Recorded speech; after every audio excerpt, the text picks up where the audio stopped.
everyone, this is Miss Ann here. Hi, I'm Mena, and welcome to Minutes with M&M.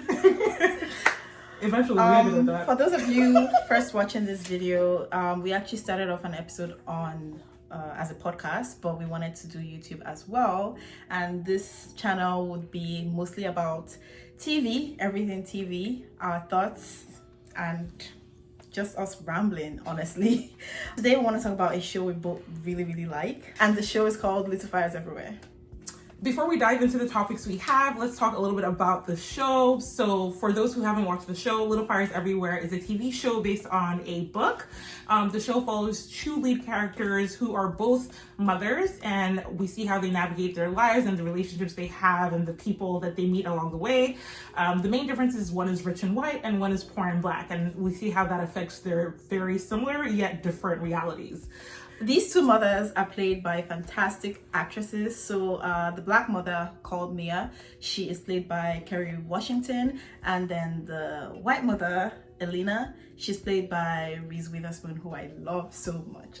One of the major themes we see throughout the show is just like the struggles of motherhood, you know, how women deal with how their lives change when they have kids or when they don't have kids. So the show really touched on a lot of that, and everything comes together to just depict like the different struggles women have with regards to, you know, what they choose to do with their bodies and how they choose to raise their kids. And so we wanted to kind of talk about that. So let's start with Mia Warren, who is played by Kerry Washington. The show really begins with her like living in her car with like her teenage daughter, Pearl. And towards the end of the show, we get to find out how she had Pearl.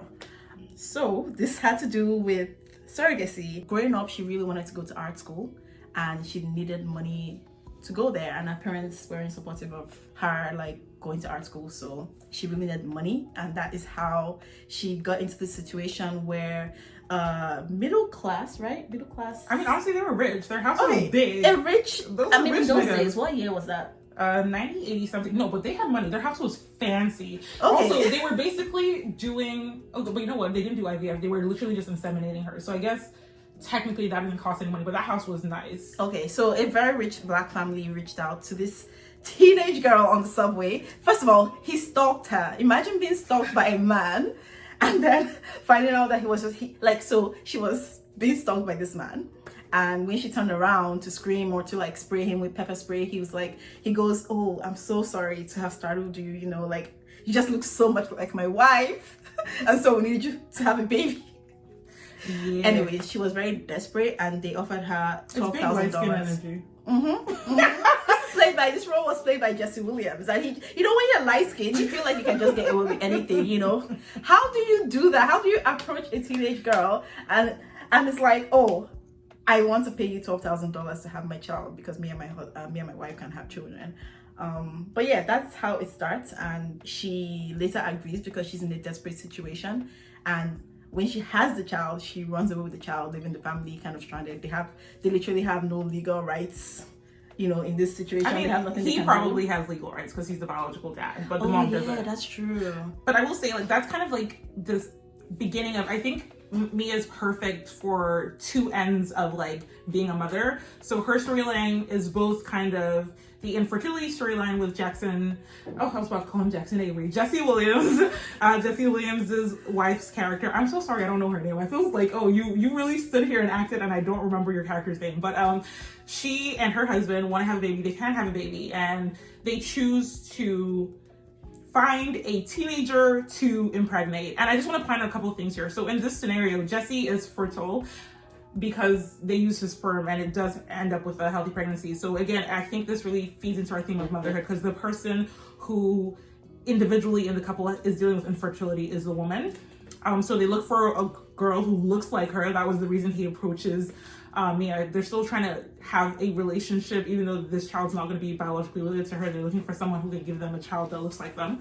And at the time they meet Mia, she's like, what? She's 17. She's a virgin, so she's never had sex. And slight spoiler alert for the rest of the show, she does end up dating a woman. So I don't think they ever specify her sexuality, but it's very likely that she's not even into men. So they get this teenager and they do the turkey baster method. And if you don't know what that is, they put his semen in a turkey baster, and then the intended mother put it into Mia. You do with that information what you will. So she will be fertilized, get pregnant, basically. And like, there are so many ethical concerns with everything that they've done here. They don't involve a lawyer. They don't have any papers drawn up. They don't really explain what the reality of this is, again, to a child who's like, yeah, I'm going to get money and go to school. Yeah. And I think that's an example of how desperate people can be when it comes to infertility, which is something we see later on with Linda. And before we move on to Linda, I just want to point out that Pearl is a 17-year-old who thinks she's going to get money and give away baby, and it's no big deal, and it's so easy, and things happen in her life. Her brother dies, some other things, but her keeping the child, to me, is not a wrong. Like, she was pregnant for 9 months and then had a baby and was like, I want to keep my baby. And then she spends the next 17 years moving from state to state, scared that she's going to get caught. But like, has she done anything wrong? Was she not tricked by grown-ups, adults who tell her it's okay for her to give away a child before she's ever had sex? That's an insane thing. It's weird, because why a 17-year-old? Because they look like your wife? No, but like, you know what? It's because they wanted someone young. They wanted someone manipulative. Like, you could never get a 35-year-old to do this. Exactly. So that's weird. And so she's on the run with her child, which means like they don't stay in any city for a long period of time. So they keep moving from cities to cities. And it's also, you know, an artsy thing. You know, she finds art and inspiration in the cities. And for Pearl, that's just kind of annoying because she never gets to be grounded. She never gets to like call a place home and like make friends and actually socialize, like, you know, like normal teenage girls. Have a sense of stability. Exactly. And it's also like they also kind of live in their cars sometimes, and to Pearl it's just because they are struggling, and to Pearl she basically thinks of her mom as like her best friend, someone who's struggling and like who would do anything to feed her.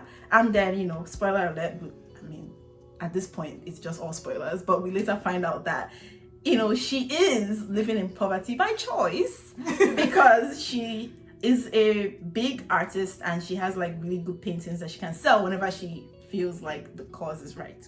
So yeah, so that's a little bit about Mia's introduction to parenthood and motherhood and what that was, which again, super unethical. And although she has a lot of flaws as a mother to Pearl, I want to point out all of her running and the instability that Pearl faces basically starts with the fact that she was a teenager at the beginning who didn't know what she was getting into.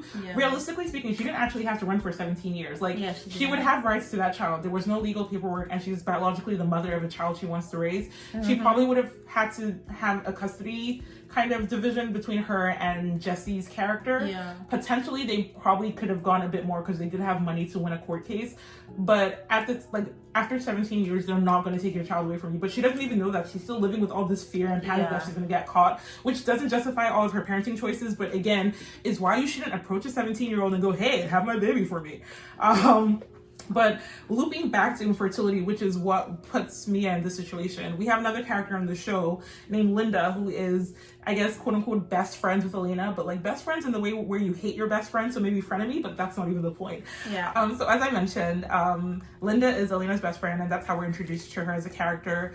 We find out that she has been struggling with infertility basically for the entirety of their friendship. And considering at the time the show starts, her oldest kid is like 18, so basically for 20 years, Linda has been trying to have a baby.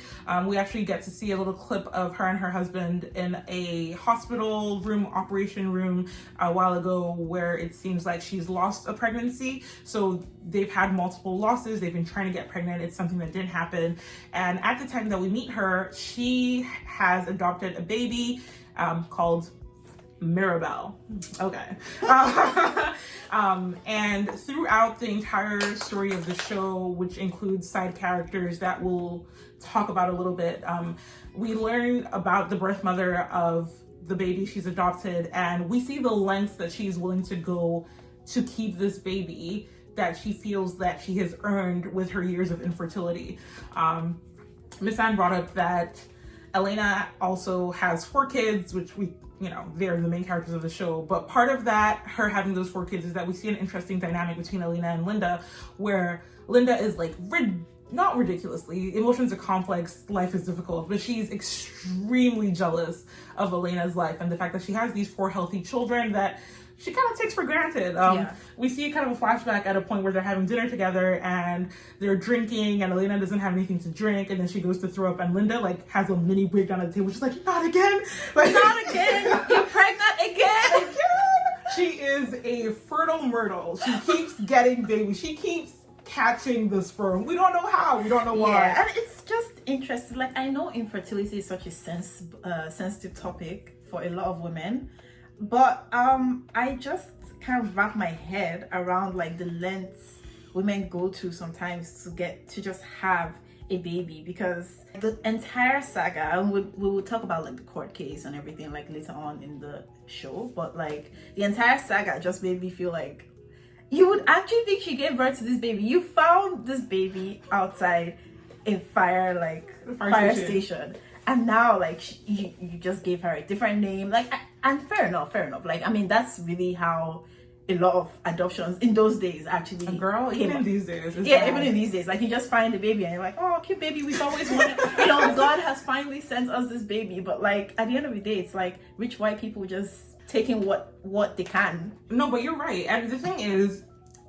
grieving is hard, working through dreams not being achieved is difficult, but there's an amount of time that I think it's appropriate, and it's been 20 years. Like, it's one thing if she had her first miscarriage yesterday and then she ran into a baby today, and like, you get it, your emotions are high, your hormones are killing you, but at the time that she's adopting, quote unquote, stealing Mirabelle, it's been years. Like, you would think that she would have worked through some of the grief. I'm not saying that it won't hurt anymore, but she was moving extremely irrationally. But you know what? It's not even irrational. That's what the system is. White rich people think that they deserve everything and it's their right to claim it. So in her head, she's like, can you imagine that this immigrant Chinese woman who can't even speak English is trying to steal my baby? And it's like, she fully saw it that way. She's like, I'm rich, I deserve this child. Like, I'm just trying to think what she should have done. Like, weren't there like other legal ways or like more straightforward ways to get a baby if you really wanted to adopt? I mean, she did adopt the baby. Technically, she was in the process of adopting. Oh, I see. They were in the process, you know, the baby's been living with them. She's gotten attached, and I get it. It sucks. It's hard. But you know what? This is kind of this talks to how adoption is hugely unethical in the way it's actually practiced versus what it should be, which is obviously the child's needs first. This is probably a thing that will come up again in one of our other podcasts, but I have very strong feelings about adoption and how it should be ethically practiced versus reality.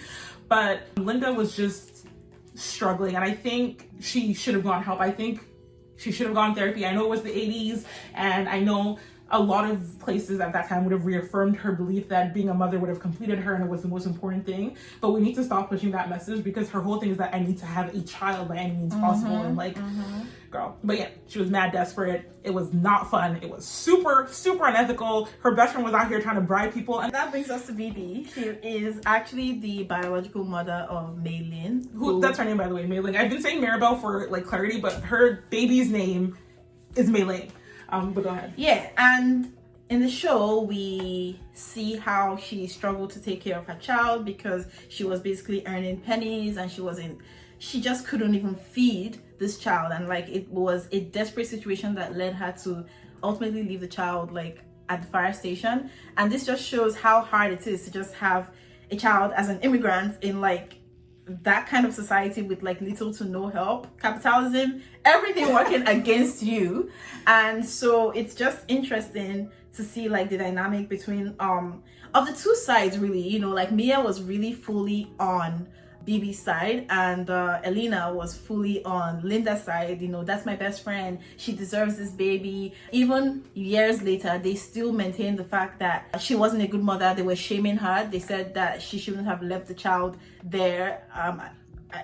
I don't know what other choice she had. So just for a little bit of context, Bibi was trying to feed her baby and she couldn't. It was winter. They didn't have proper housing.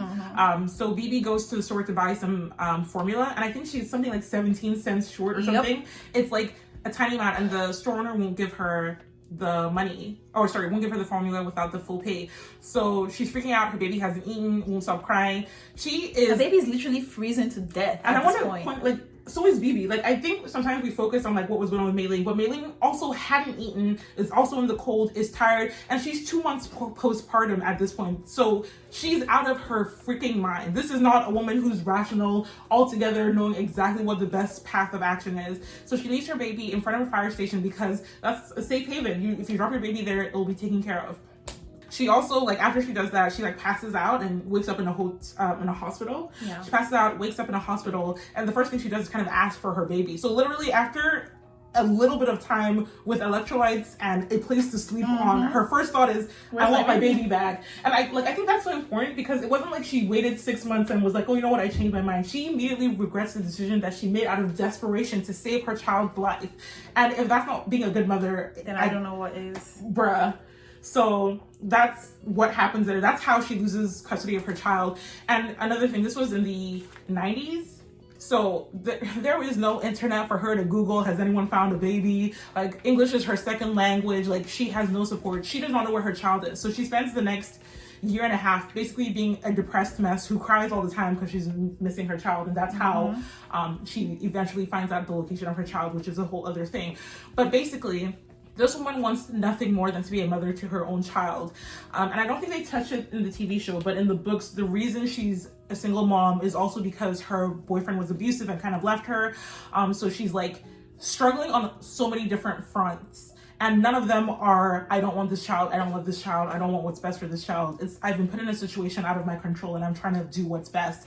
Yeah, literally, the fact that if they just, took the money from the McCullows and giving it to her, like, she would be fine, because that was their main argument in court. They were basically like, we deserve to be her parents because you left her out there in the cold and you were earning like $2 per hour and you couldn't take care of the child, blah blah blah. And she was basically saying, this is my child, I carried this child for 9 months, I know I can raise her up in like my traditions, I know the traditions, you really don't, and you don't really care to. They didn't even care about that. That's the funny thing. You gave her a different name, she's clearly Asian, you can see that it's an Asian baby, and you're like, no, this is my baby. And she might look Asian, but she's spiritually white. And it's just funny to me that they legit thought like they were right in everything they were saying. They did for 1 second think they weren't. This is the thing, I don't put it on them. That is literally how a lot of adoption, like, it's better now, but a lot of adoption was, once you take a child into your home, they're your child. Their entire history, identity, biological links, just ignore them because this is your baby. And that's so problematic on so many levels that I can't even. But before we dive into that, let's talk about a couple more of the introductions to motherhood that these characters have. Someone I want to touch on a little bit is Lexi, who is the first daughter of Elena. She's a teenager. She is basically the little mini Elena on the way. She's dating a black boy, which is something we'll talk about a little bit later. But in terms of her journey into almost motherhood, she gets pregnant and immediately realizes that this is not aligning with my mother's plans for my life. This is not how things are gonna go. And she decides to get an abortion. And you know what? Hallelujah. Congratulations. I support. Always. Women's rights. We love it. That's the last place she made a good decision. So she doesn't tell her boyfriend she's pregnant. She doesn't tell any of her friends. She doesn't tell her mom. And I specifically said friends because the only person she tells is Pearl, who is someone she doesn't see as an equal or as someone she should give respect. So I won't call that a friendship. So she tells Pearl. Pearl takes her to the hospital. It is the 90s. This girl could have put down anybody's name for who was getting the abortion. They didn't ask her for any ID or nothing. She's like, you know what would be funny? Let me put down my black friend who's helping me. So she puts down Pearl's name for the name of the person getting the abortion. She gets the abortion. She comes home. Well, she doesn't go home. She actually goes home with Pearl and stays in Mia's house. I won't talk about those aspects yet, but just the fact that she's a rich teenage white girl who finds out she's pregnant. She knows she's not ready. So she goes and gets an abortion and she's good. And I would say that out of all of the women that we talk about being mothers, Lexi is the only one who has any agency in it and gets exactly what she wants. She's not forced to be a mom when she's not ready. She's not stopped from being a mom when she wants to be. She has access based on her race and her socioeconomic status to do exactly what she needs to do without ruining or changing the plans for her life. And like that's the ideal situation. Like controlling your body, controlling your future, controlling your life. She's the only one I would say that had that experience. Yeah, I always wonder, like, if she actually came to Elena and told her, would Elena be her mom in that situation, or we should be like, I don't think so. No, go get an abortion? I think Elena would have taken her to get the abortion, but I also think Elena would have judged her forever for like, so she'd always be like, you were supposed to be perfect and you weren't perfect and I hate it. But I don't think she would have saddled her with a baby because she knew how that affected her own life. I think she would have been like, okay, we're getting an abortion. it's okay, we can fix this. We're gonna make everything perfect. But she's also gonna be like, oh my God, you ruined my fucking plans, you child. So, just a little gray area over there. Fair enough. And then that brings us to our final person who becomes a mother, and that's Elena. So Elena has 4 kids, a rich husband, a beautiful life, and is she happy? No! So all she does is wreak havoc in everyone's life. But what we really wanted to talk about is, how kids can, really affect your life in different ways, especially when it's unexpected and you don't really, you aren't really expecting it or planning for it, basically. And that's what we see in her and Izzy's relationship.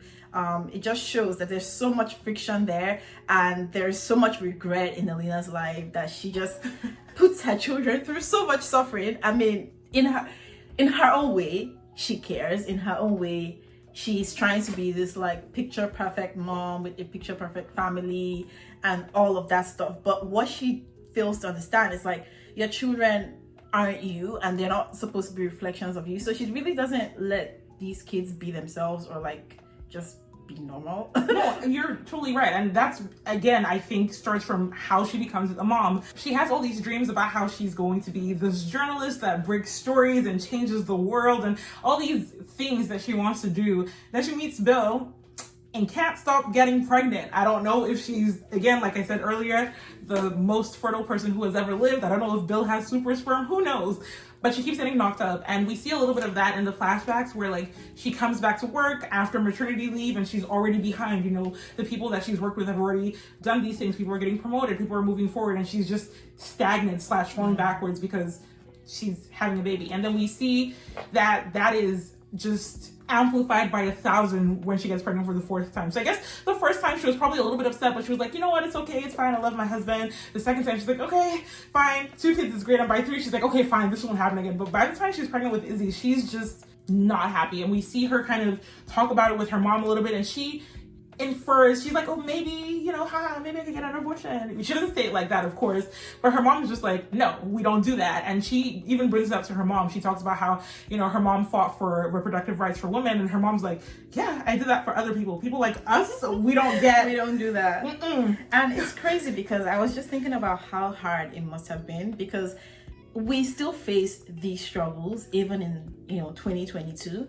And there are very few companies that have like really decent like laws in terms of, not laws, but benefits in terms of like maternity leave and like having a job. And like, so in those days, like I can only imagine how it must have been for someone who just kept having kids, like how stagnant your career would be in that sense. Yeah. Think about it. Let's say she's pregnant for 9 months with her first baby. Let's say she worked till month 6, and then 3 months in she stopped. She took 6 months off. She got pregnant like a year later. Like she was basically working for like 4 months every 18 months. Like, yeah, you're not progressing in your career at all, and they're not taking you seriously because you're a woman.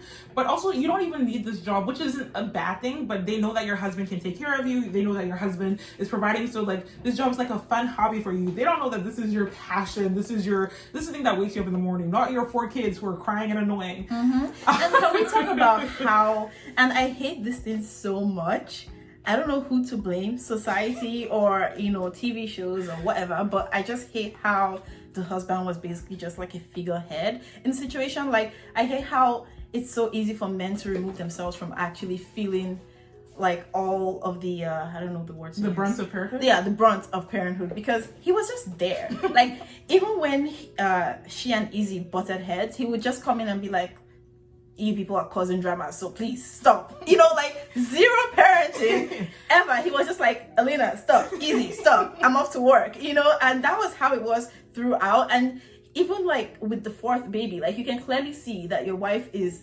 struggling, and he didn't even kind of jump in to help or anything. And the fact that he wasn't even blamed for it in any way, and all the kids still loved their dad, and like he was this cool dad. And I was just like, what the fuck?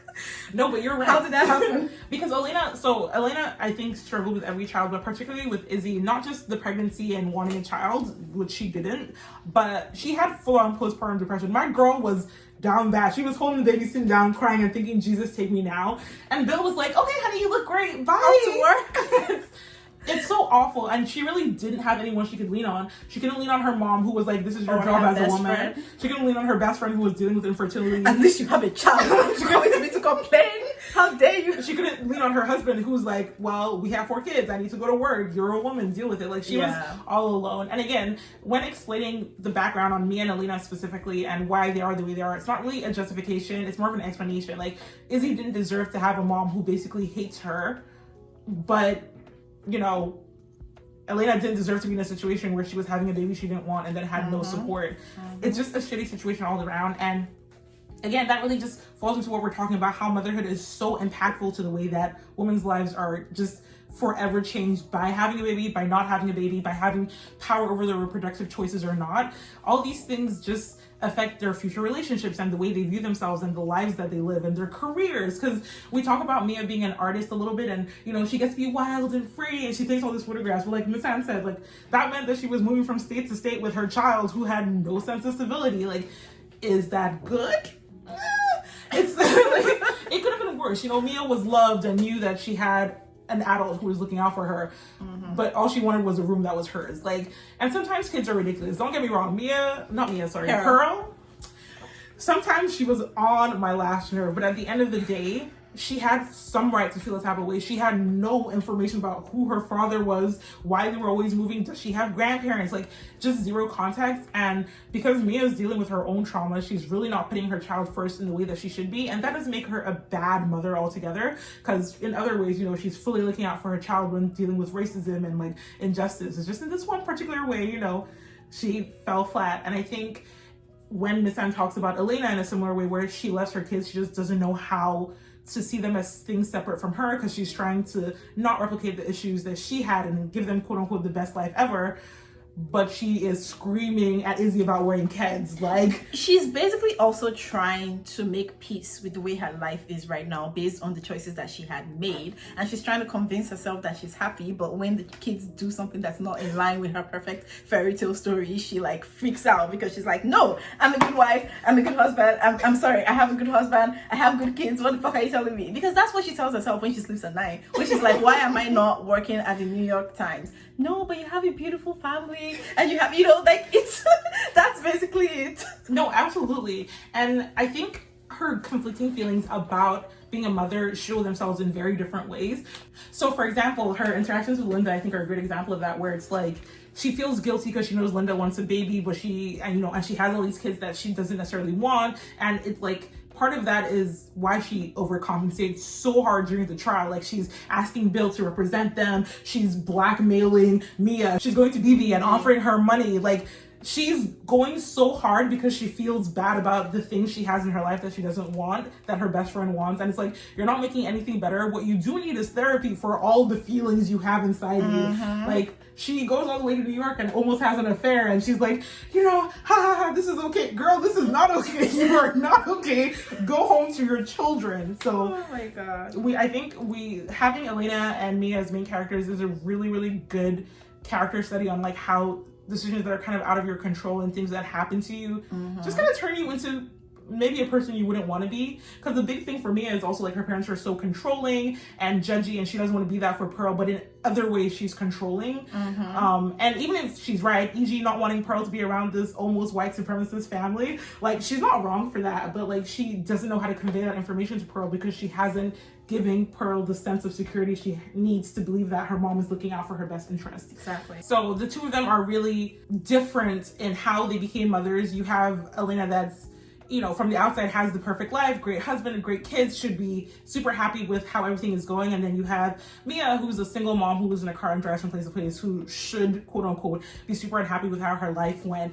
But the way they feel towards being mothers is so different, because Mia made that choice. Mia could have, given her baby up to the biological father and the intended mother and kind of gone on her way, but she made a choice to, quote unquote, steal. I don't think it's stealing, but take her baby and just choose to live a harder life. Because, if she gave that baby away, she could have gone home to her parents. She could have, dealt with her grief when her girlfriend died, but she wanted to be a mom. Pearl was the most important thing in her life. Not saying that it's healthy or right, but being a mom was her number one thing by choice, versus Elena, who's like, I am trapped in this prison, not of my making, but I can never leave, but I have to act like I'm happy. And I think that really, really informs the decisions they make. So that was us talking a little bit about motherhood and the different characters who become mothers or don't become mothers for different reasons in the show, which again, I think motherhood is probably the biggest theme.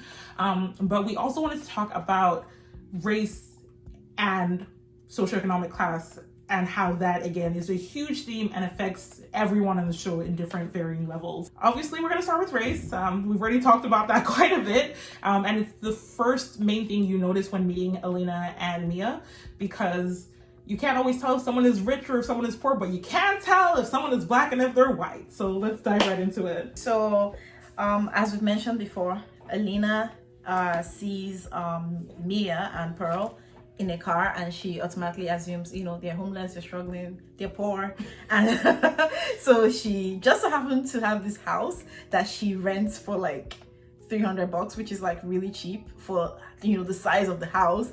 And this is like the biggest place I'm sure Pearl has ever lived in. But you know, it's just out of the goodness of her heart. And you know, we also see her like trying to do this white savior thing. Not trying to, she was basically doing this whole white savior thing where she's like, she's trying to get Mia to work for her as a maid or a house manager. That's what she called it. But because she sees that Mia is trying to get a job and she wanted to work in this Chinese store, which she ended up still working at. And she's like, no, just come work for us. We can pay you anything you want. It's like basically giving someone money and they haven't even asked you for it or even told you that they needed money. It's so funny how upset she was to find out that Mia was on the cover of New York Times, and she's actually an artist who is prominent and who is trained in one of the fanciest art schools. And you know, she's not someone that was just living in a car. And I don't know, I think Bill, her husband, was just like, I don't understand why you are so upset by this. Oh, she took advantage of us. No, she didn't. She was in her car and like you approached her.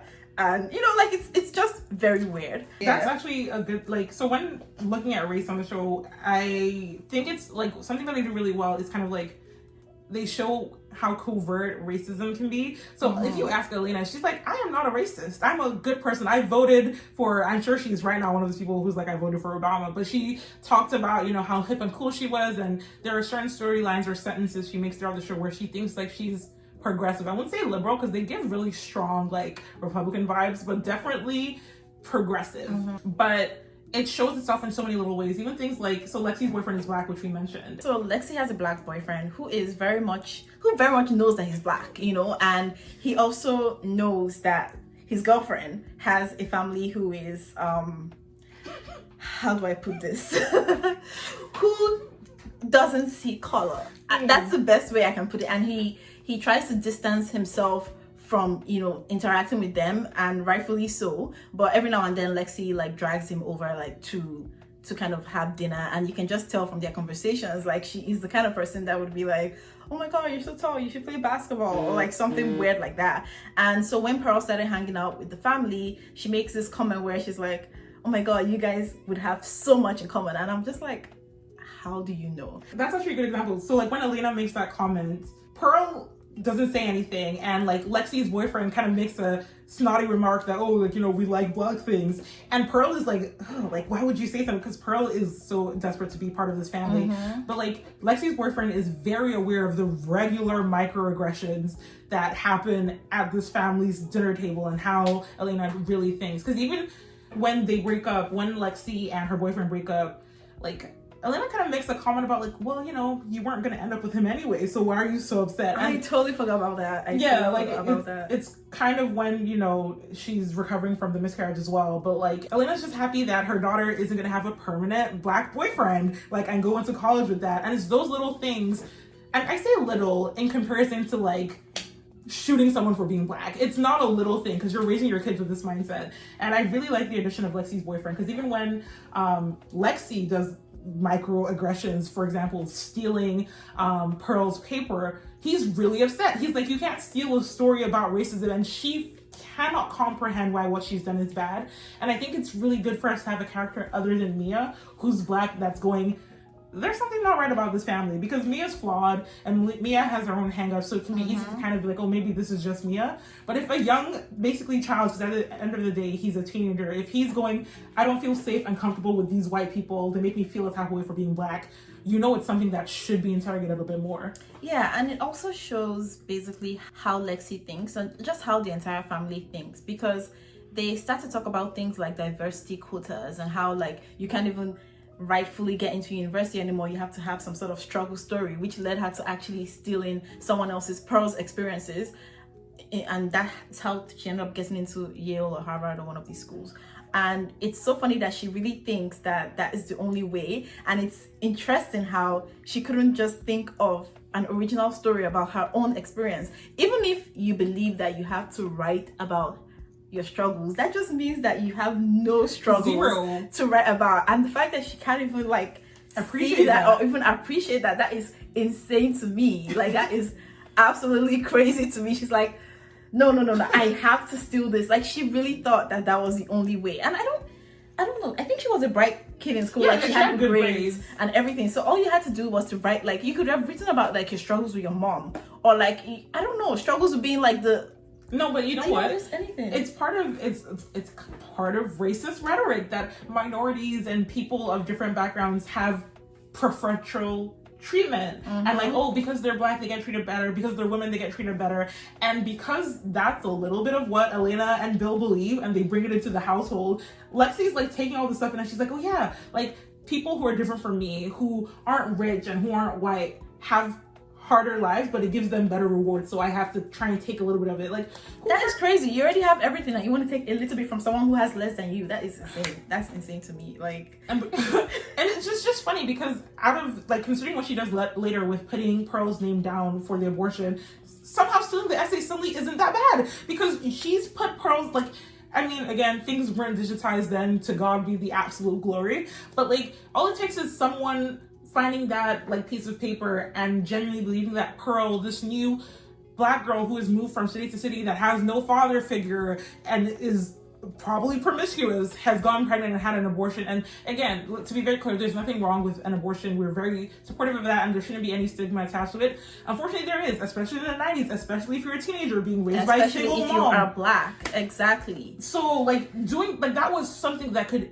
really tangibly hurt Pearl's life and future, and she did not think about it in a second, because Pearl was someone to be discarded and not to be thought of in her actions. And that's the kind of like thoughtless, awful behavior that Elena has kind of just put in her kids. Because even when she was having Pearl over, you know, it was still, this is the maid's daughter, you know, you don't really see her as someone that deserves the same respect that your kids deserve because they're white and rich. Exactly. Before moving on from race, I know we've really talked about racism, which of course is horrible, but there's also just how being different races makes their lives all different. And we have a couple of white main characters, we have a couple of black characters, and then we have one Asian main character, and all of their lives are directly impacted by their race. So obviously you can be poor and white or rich and black, because when we find out about Mia's backstory, it's not that her parents are poor, they're just strict, and then she ran away. It was a very teenager thing to do, but that's not the point.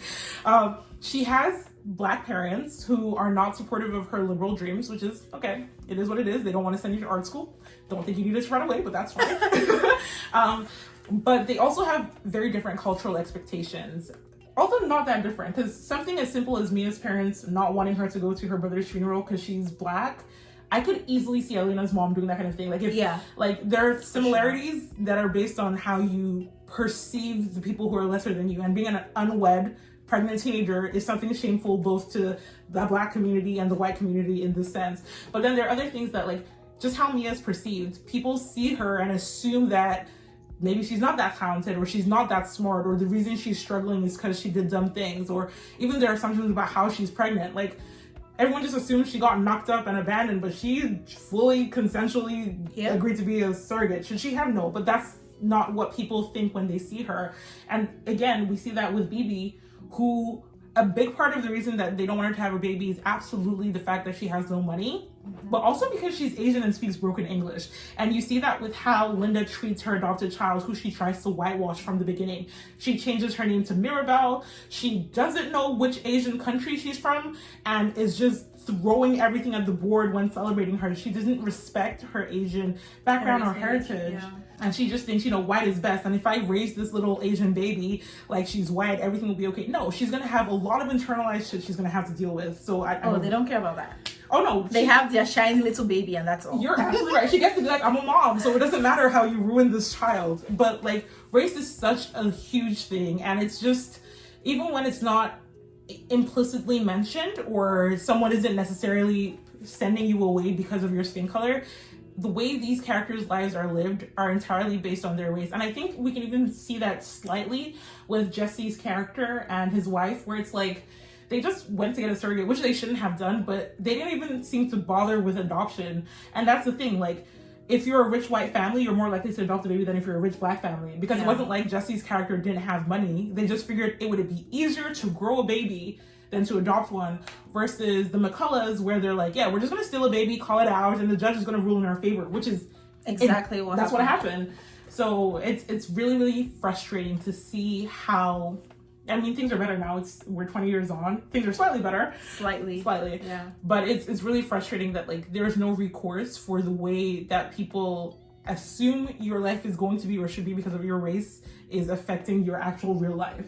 Yeah, and it just leads into, like, adoption and, like, everything that happens around it. I don't think people really understand the kind of identity crisis it causes in your children, like, especially if they have no idea where they're from, or, like, it's just something that's, like, swept under the rug. Never, like, they're just supposed to be grateful that you picked them out.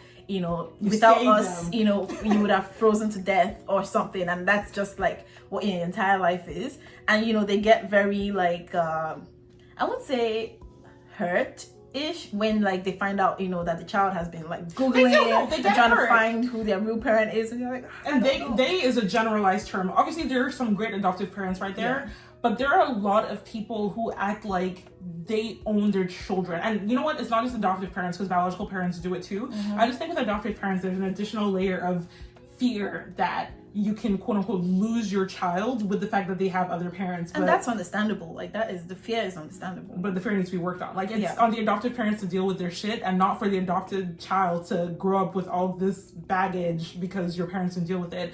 And that's why I am Team BB. She took the baby, and some might call it kidnapping. I call it, what's the word? It was right, is all I have to say. She was reclaiming her time. She was reclaiming her child. Her child. That was restitution. It was her child, and it was what's best for her at the end of the day. Again, not to minimize what Linda's going through, but, like, she wasn't in the right.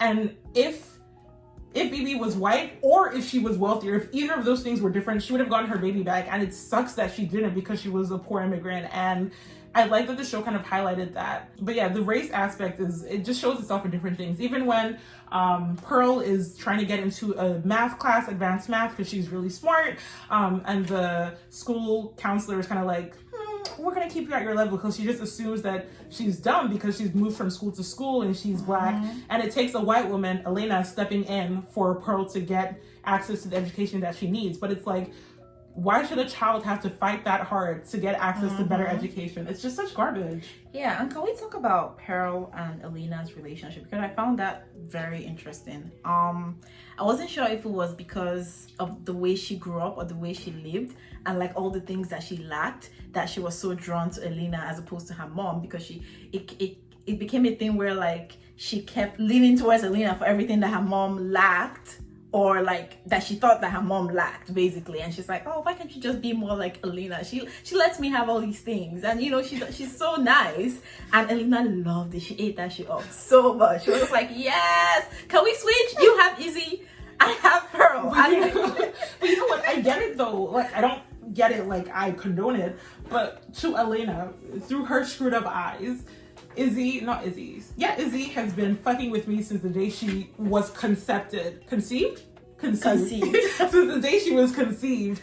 And now there's a child right about her age who loves me and wants to do the things I want. And I didn't even give birth to her, so this is evidence that I'm a good mom. If another child can come into my household and be like, you're a good mom, then the problem isn't me. Not me. It's Izzy. Izzy's the little demon child. And that's really the high that Elena was feeding off, especially because she hates Mia. So Mia's child being like, you're better, gave her everything that she needed to feel good about herself. And with me, with Pearl, it's the same thing where it's like, she was seeing a rich family, which I think the money was definitely part of it, but some of it was just, from the outside, it's like 4 siblings who love each other and they have a present dad and like they do Christmas cards, and it's a sense of family and stability that she never had. Exactly. And it's easy for her to yearn for that, because even little things like when she wanted a bike and she got a bike and Mia's like, absolutely the fuck not. She built her a bike. I'm gonna build you a bike. I am Bob the Builder. You don't see my art studio. You come and say, yeah, I want to buy a bike. How much is it? And like, it's one of those things that from Mia's perspective, she's like, okay, I don't trust Elena. I don't trust the Richardsons. I don't want my kids to collect things from them and feel indebted to them. So I'm going to do something so my child doesn't feel left out. Exactly. But Pearl is seeing, oh, my mom doesn't want me to hang out with my friends or have this good experience. And she's making me a bike, which is going to look weird and I'm going to stand out from the other kids. And it's just kids being kids. And I don't fault her, but it's those little things that have Pearl going, oh my God, things are so great with Elena. Her kids get, brand new bikes. I would want Mia's bike though. I know, it was so nice. It was so sweet. She worked on it. Like, and there was also this whole dress thing that, Lexi got her this fancy dress to go to the prom, and like I think Mia got upset about it because she didn't tell her. And to be honest, like, I think Mia would have bought her that dress if she really wanted it. Like if she came and was like, hey mom, like I need a dress for prom, like, I mean, she would have sewn the dress. I don't know. I don't know if she would have sewn it. Like, fair enough, but like, no, but like, even if she was going to sew it, the thing is, Pearl doesn't feel comfortable coming to Mia to make requests that are financial because she knows they don't have money. And that's Mia's fault. Yeah. Because you do have money. You're using it for other things, but you could help your child feel less like you're poor and struggling. Not that there's anything wrong with being poor, but Pearl clearly feels a type of way and you're not addressing it in a healthy way. Instead, you're trying to force her not to be friends with people that make her feel good. Because like, did she have any other friends at the school? It was just the Richardsons. And like, even things like Mia being the maid at the Richardsons household is like, now Pearl has to like every day see like, we are not on the same level. Exactly. Moral of the story is therapy for everyone. Because honestly, like, there was no reason like for Mia to kind of withhold Pearl's background story from her, and the fact that she had to find out from Elena was a whole other thing, because now it's like, oh, so you actually have access to what, $15,000, or how much did she sell the painting I feel like for? it was like 50,000 or something. Yeah, like a ridiculous amount of money, and we are living like this. Like, I literally had to beg you to buy bread for me. That was the first scene where like she really wanted this bread and she stared at it. And the mom was like, oh yeah, you can add it. And she was like, oh, thank you, mom. Like, only for her to find out that there was this, like, you can just sell a painting and get this amount of money. Like, that is insane. And I feel like if she had worked through her feelings, like, you can't keep having nightmares about like your child being snatched away from you and then just keeping things away from your child at that level, because at the end of the day, you are going to be the villain to her. Like, and like, the thing is, I get why she was keeping the painting. It was like, in case they get found, she wants money to pay for her own lawyer. But again, that's just trauma speaking. You've had your kid is about to be 18, a legal adult, by the way. Like, was her plan that when she turned into an adult, she was going to tell her the truth? Maybe. And you know what? Fine, don't tell her about the surrogacy, but tell her all the other stuff. Tell her about your brother who you love that died. Tell her about your living actual parents who you haven't spoken to in years. Like, Pearl could have a relationship with her grandparents with never finding out about the like surrogate father or her biological dad. It was just like a lot of poor choices that led to that. But yeah, that's kind of a little bit about what was going on in that arena and how all this years of whatever has Pearl feeling a type of way about her mom and like looking at this glamorous life that the Richardsons have and wanting to be a part of that. And that really ties into the wealth aspect of the show where, some people have money, it makes their life better. And I'm not gonna lie, in general, being rich makes your life better. We all 100%. want it. But yeah, and we really see that with the Richardsons and the McCulloughs, where they're wealthy and in theory they get everything they want because of their money. I mean, somebody's house burns down and somebody's baby gets stolen, and those are things that money couldn't have control for. Versus, you know, Bibi and Mei Ling and Pearl and Mia, where they don't have that much money, and it clearly affects everything. Like, Mia's working 3 jobs and building bicycles, and Elena is just kind of like, you know, it'd be fun, let me fly to New York today. So, you know, they're living very different lives, and it's just as impactful as the racial aspect. So we wanted to really talk about those 2 themes that we see throughout the show, and the houses they live in. Like, Bibi was living in an empty room. What I really loved about the show in general is that it was very layered, and it was done in a really, really good way. I personally didn't read the books, but Mena read the book. I read a little bit of it. Okay. I was gonna be mad. I didn't read the books, so it was just a fresh TV show for me, and I just liked how real it was. And you can clearly see that every character is flawed in their own way, and it was entertaining. It was very well done, and kudos to them, I guess. Acting on point. 100. Look, Elena screaming, "Yes, you are best!" Amazing. If we can insert the Wait, clip we'll just put the clip right here for you to see. For you to see, because that scene was chef's kiss. Chef's kiss. Not fucking perfect. Yes, you are. And I just love the way it ended with, you know, just where is Izzy? Is she alive? Is she dead? Where is she going? You know, like it had a lot of potential. And I like that it was a limited series, because I feel like if they made a season 2, like that's where they would have made certain decisions I wouldn't have liked in general. So I just love how it ended. Absolutely, 100% agree. I also like that, this is gonna sound so petty and I don't give a fuck. I love that Mia and Pearl get a happy ending where they love each other and they're gonna work through their shit, and Alina's kids burn her house down and one of them runs away. Okay, but that is a happy ending for them, because at that point, Elena realizes that she is the problem, and she owns up and she says she burned her house down. I mean, she did. Where is the lie? I don't see it. She basically burned her house down because you drove all your kids crazy, and then they burned your house down. What happened with the husband? Like, like he is like, he's gonna come back. Like, he just wasn't there when they burned the house down. Like, he was mad, and you know, the kids decided to burn the house out at midnight. They're just like, Mom is evil. Like, let's burn this shit down. But yeah, I really like how it ended for them, and hopefully that makes Elena do some like self-reflection, introspection. Change. Could it be me? Am I the problem? You know, am I the villain? But no, it was really, really good. And if you haven't watched it and you don't care about all the many, we spoiled the whole entire show for you, girl. But if you want to watch the show still, please do. It's fantastic. It's one of the shows that Reese Witherspoon's company made into a show because she liked the book. She has been killing it lately. She knows what she's doing. She knows what she's doing. But yes, watch it. Fantastic. Kerry Washington always kills it. She even does the lip thing a little bit if you're a Scandal fan, so look out for that. But yeah, this is probably one of like our heavier. I feel like this was kind of a little bit serious. Heavy, yeah, there was a lot of us talking about these are the ills of the world. I promise a lot of our conversations are way chiller, much happier, less consequential in the real world. So please tune in, and if you do like the serious aspects, we will be doing that as well. So let us know what you think we should talk about or what we should watch and review.